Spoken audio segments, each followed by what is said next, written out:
মা, কেন তোমার সাথে আমাকে নিলে না? একটা সন্তান কতটা অসহায় হলে তার মায়ের কবরস্থানের সামনে গিয়ে এভাবে বলতে পারে। আসলে আপনারা এই ঘটনা ইতিমধ্যে শুনেছেন যে কুমিল্লার 12 বছর বয়স সামিয়ের সাথে যে ঘটনা ঘটেছে। কয়েক বছর আগে তার আপন মা মারা যাওয়ার পরে তার বাবা দ্বিতীয় বিবাহ করে। সেই ঘরে তার সৎ মা আসে।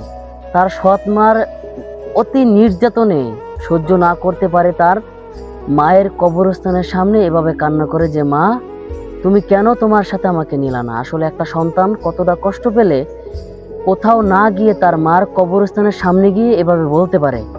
আসলে মা তো মাই হয়, মার সাথে তো কারো তুলনা নয়। আপন মার ভালোবাসা তো কারো কাছ থেকে পাওয়া যায় না। আসলে যার মা নাই সেই বোঝে দুনিয়াতে মা না থাকা কতটা কষ্টকর। যারা মার ভালোবাসা থেকে বঞ্চিত হয়েছে তারাই বলতে পারবে যে মার ভালোবাসা কতটা আপন।